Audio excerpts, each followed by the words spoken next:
Bonjour les amis, aujourd'hui je vous ai préparé une vidéo qui parle de l'alcool. Je n'ai pas réalisé cette vidéo pour faire peur aux gens, mais juste pour attirer l'attention sur les méfaits de l'alcool dont beaucoup pensent qu'il s'agit d'un produit anodin.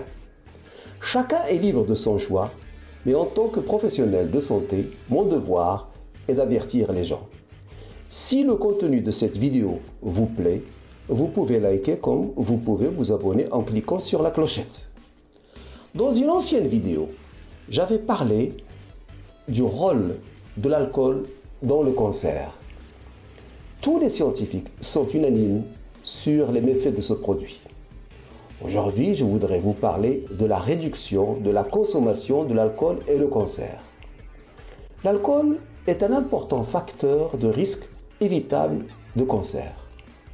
De nouvelles données suggèrent que la réduction de la consommation d'alcool réduit le risque de développer un cancer lié à l'alcool. Une vaste étude menée en Corée montre l'importance d'encourager les personnes à arrêter de boire ou à réduire leur consommation d'alcool pour contribuer à réduire le risque de cancer. Les résultats de cette étude ont été publiés en ligne le 24 août 2022 dans JAMA Network Open. Des chercheurs, les professeurs Friedman et Abnett de la Division of Cancer Epidemiology and Genetics au National Center Institute au Maryland, ont déclaré. Qu'est-ce qu'ils ont déclaré? Je cite, « Cette étude fournit des preuves suggérant que le risque de cancer peut être modifié de manière significative en changeant la quantité de besoins alcoolisés consommés. La consommation d'alcool est un important facteur de risque de cancer, écrivent-ils, ajoutant qu'une association dose-réponse bien examinée a été signalée. Les risques les plus élevés étant observés chez les personnes qui boivent 3 boissons alcoolisées par jour et plus. Des études antérieures ont estimé que la consommation d'alcool est responsable de près de 4% des cancers nouvellement diagnostiqués dans le monde.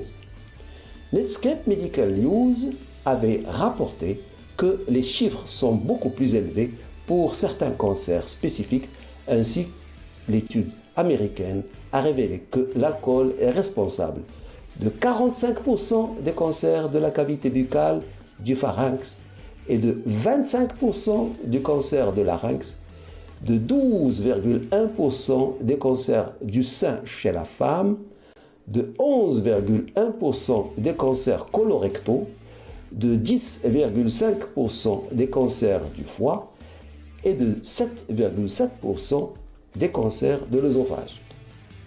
Qu'en est-il pour la réduction de consommation d'alcool? L'étude coréenne susmentionnée a analysé les données de 4,5 millions de personnes adultes bénéficiaires du service national coréen d'assurance maladie. L'âge médian des participants était de 53 ans et ils ont subi un examen de santé national en 2009 et en 2011. Les chercheurs ont constaté que, par rapport aux personnes qui ont maintenu leur niveau de consommation d'alcool au cours de la période d'étude qui a duré plus de 6,4 ans, celles qui ont augmenté leur niveau avaient un risque plus élevé de cancer lié à l'alcool et de tous les cancers.